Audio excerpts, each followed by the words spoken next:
présente 3 livres jeunesse, un roman pour les adolescents d'abord, puis 2 albums. Alors, ce roman, c'est le roman de Lisa Moore. C'est une auteure qui est bien connue, une auteure canadienne de Terre-Neuve. Par contre, elle écrivait seulement pour un public adulte. Et là, c'est un premier roman jeunesse qu'elle signe avec Flannery. Flannery, qui est, on peut le dire sans accent anglais, Flannery. Mais c'est le personnage principal, en fait. C'est une jeune adolescente autour de 16 ans. Et ce roman-là, en fait, là, on est vraiment dans les histoires un peu de l'adolescence, un peu avec les thèmes qu'on retrouve très souvent, donc l'amitié, l'amour, la quête identitaire un peu et tout ça. Mais par contre, c'est très bien fait. Et quand c'est très bien fait, ben justement, on oublie qu'on est un peu dans les stéréotypes et puis on se laisse porter tout simplement par le roman. Je mentionne aussi au passage que c'est une traduction de l'anglais de Fanny Britt. Alors, c'est vraiment, c'est super parce qu'elle a fait une magnifique traduction. Je pense qu'elle a su vraiment respecter l'essence de l'écriture de l'auteur. Alors, c'est l'histoire de Flannery. Flannery, c'est une jeune fille, comme je disais, 16 ans. Elle a un quotidien un peu difficile, même si sa vie pourrait paraître celle d'une adolescente un peu, bon, la vie routinière d'une adolescente de ces âges-là, mais pas du tout. Elle a une mère qui est très artiste, très éclatée, qui a de la misère un petit peu à arriver à la fin du mois pour payer les factures. Et elle est un peu face à tout ça. Elle se sent en fait dans l'obligation de subvenir elle-même des fois à ses besoins, essayer de trouver de l'argent pour acheter ses livres obligatoires scolaires, toutes ces choses-là. Une chance, elle a sa meilleure amie qui est là pour elle, mais jusqu'au jour justement où cette amie-là change un peu ses valeurs, son comportement, parce qu'il y a un âge clé un peu où justement on se définit un petit peu plus, on apprend quels sont vraiment nos vrais goûts, on développe un peu notre personnalité propre à l'adolescence ou la fin de l'adolescence, on découvre qui on est.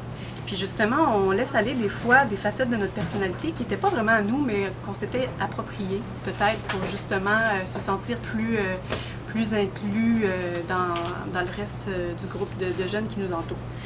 Alors, c'est un peu ce qui se passe pour Flannery. Son amie développe des amitiés qui la surprennent. Et là, elle se retrouve un peu seule. Elle est amoureuse d'un garçon qu'elle connaît depuis tout jeune. Et elle va aussi être désillusionnée un peu face à cet amour-là.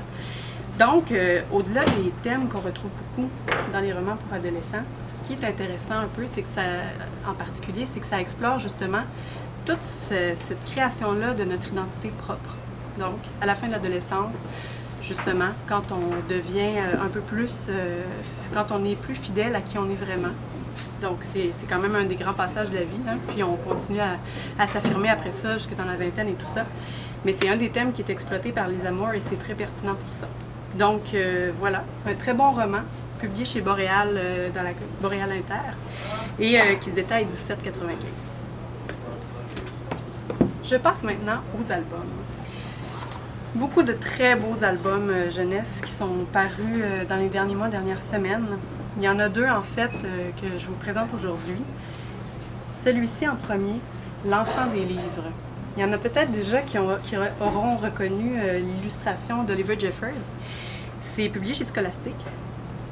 Mais Oliver Jeffers a travaillé avec un autre illustrateur que je ne connaissais pas, moi, mais qui s'appelle Sam Winston, pour créer cet univers graphique qui est absolument magnifique. C'est de toute beauté. Sam Winston, lui, a fait des ajouts aux illustrations d'Oliver Jeffers, mais des ajouts typographiques, en fait, pour créer ses propres éléments dans les illustrations. Donc, ici, par exemple, on voit une petite fille sur un radeau et elle flotte sur une mer de mots. Et dans chacune des pages, il y a des éléments du décor comme ça qui sont construits avec des lettres et des mots. Et sachez que tout ce texte-là qu'on voit dans chaque page, eh bien, c'est des extraits d'œuvres classiques de la littérature, en fait des contes. Donc on a par exemple des extraits des aventures de Tom Pouce, du livre de la jungle, de Moby Dick, de Pierre Lapin, etc. Et c'est une espèce d'ode à l'imaginaire, c'est un texte en très peu de mots, très poétique. Et l'exploration visuelle de cet album-là, c'est absolument fantastique de le faire, qu'on soit adulte, qu'on soit enfant. On se perd dans les illustrations, on lit, il y a une illustration entre autres, il faut que je vous la trouve, La forêt des contes de fées. Et là, vous avez les enfants qui jouent. Les troncs d'arbres, ce sont des tranches de livres. Et chaque branche est un extrait comme ça de conte. Et c'est tout simplement magnifique. Donc, je vous invite vraiment à plonger dans cet univers commun où nous convient les deux auteurs-illustrateurs, Oliver Jeffers puis Sam Winston. C'est un petit bijou. Je ne crois pas qu'il va passer inaperçu. Et si vous ne l'aviez pas encore feuilleté, c'est une occasion que vous devez saisir. Il est magnifique. Et je termine, finalement, avec la réédition. J'étais si heureuse parce que moi, j'adore Chris Van Allsburg. C'est un auteur-illustrateur dont les ouvrages ont été principalement publiés en français à l'École des loisirs. Il a été très connu pour Boreal Express, Jumanji, mais il y a aussi Le Ballet Magique, Une figue de rêve, en tout cas il y en a plusieurs à son actif. Et Les Jardins d'Abdul Gazazi, moi c'était un de mes albums préférés de cet auteur-illustrateur-là, puis il était discontinué depuis plusieurs années. J'étais très triste de ça. Et finalement c'est les éditions 2, alors Yves Nadon qui a décidé de republier une nouvelle édition de ce titre-là. Comme bien des titres de M. Van Allsburg, les illustrations sont en noir et blanc. C'est son univers graphique bien particulier, on le reconnaît. Et ça ajoute vraiment une touche de mystère à cet album-là, où juste, il va avoir su dans cette histoire-là doser le mystère de façon à nous tenir en haleine jusqu'à la fin, mais aussi à laisser planer un doute.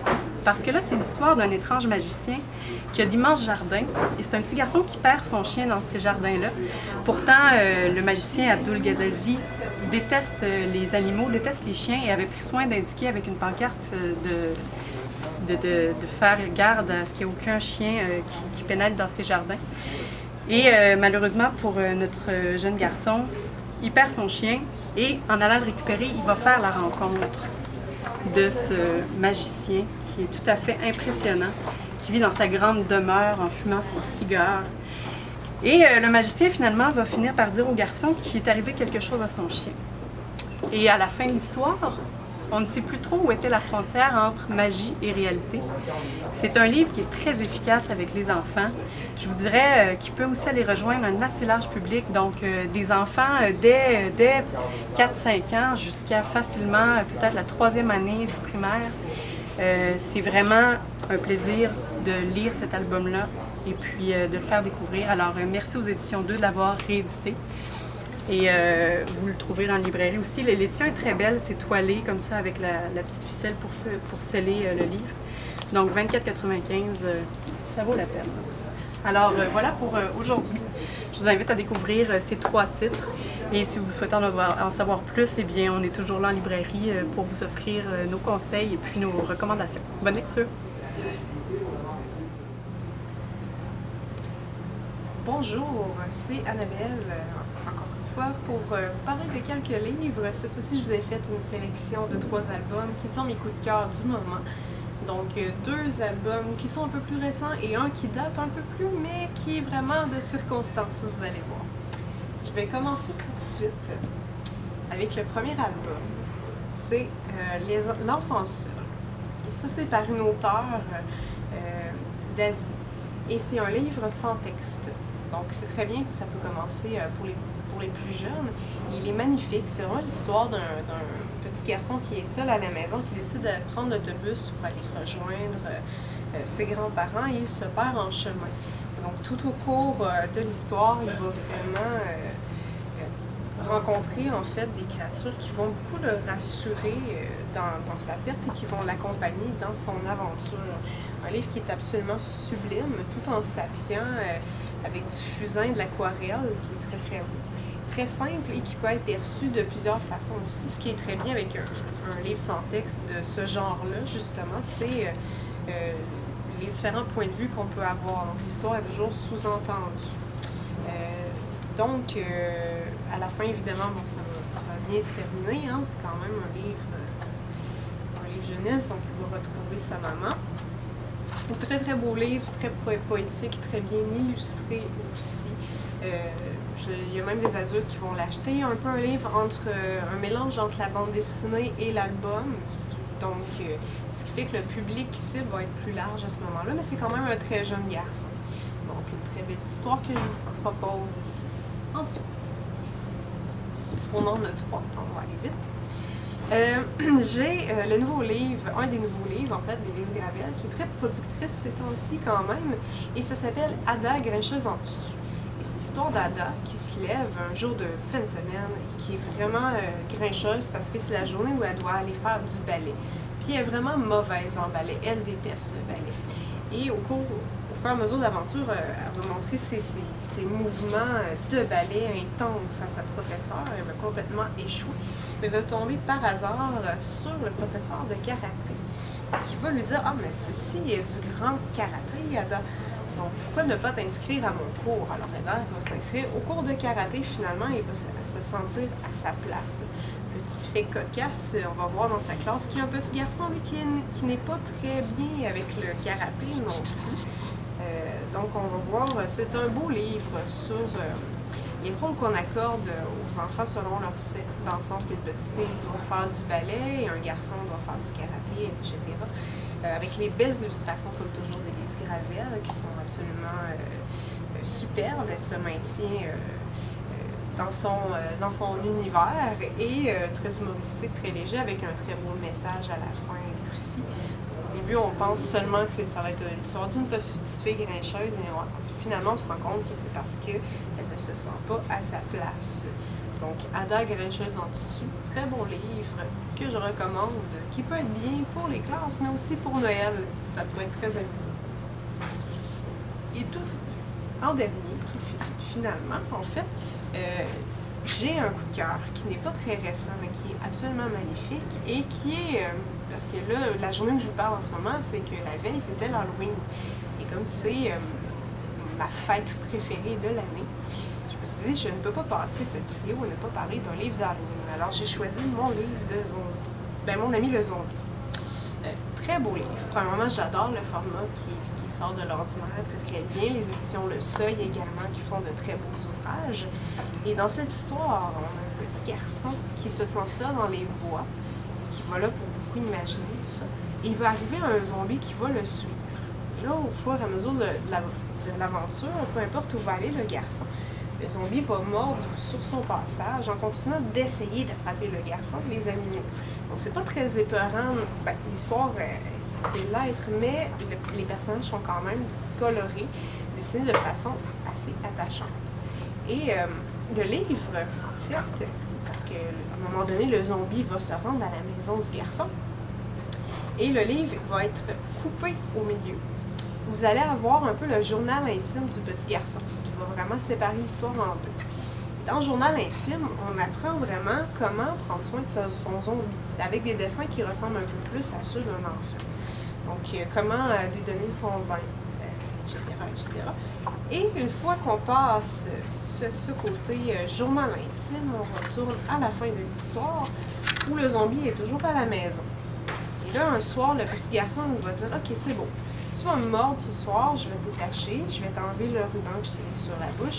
Tu vas pouvoir me mordre, je vais devenir un zombie. » Là, le petit garçon va s'assoupir en attendant son destin, qui finalement ne se réalisera pas, puisqu'il va se réveiller le lendemain matin avec une jolie lettre de son ami le zombie qui lui dit « Gre, merci. » Donc, je ne sais pas si vous pouvez voir. Très bon livre, très belle fin. Le zombie est attachant, ça fait très Halloween. C'est sûr qu'il y a des enfants qui sont apeurés, qui vont peut-être moins aimer. Mais comme je vous dis, sinon les illustrations sont pas si épeurantes que ça. Sont quand même colorées. J'adore, franchement, c'est un très beau livre sur le thème de l'Halloween, mais qui peut s'utiliser à l'année, en fait. Donc, c'est une grande recommandation de ma part. Un gros coup de cœur, je l'aime beaucoup. Donc, voilà, c'était pour mes suggestions de cette fois-ci et j'ai hâte de vous revoir la prochaine fois.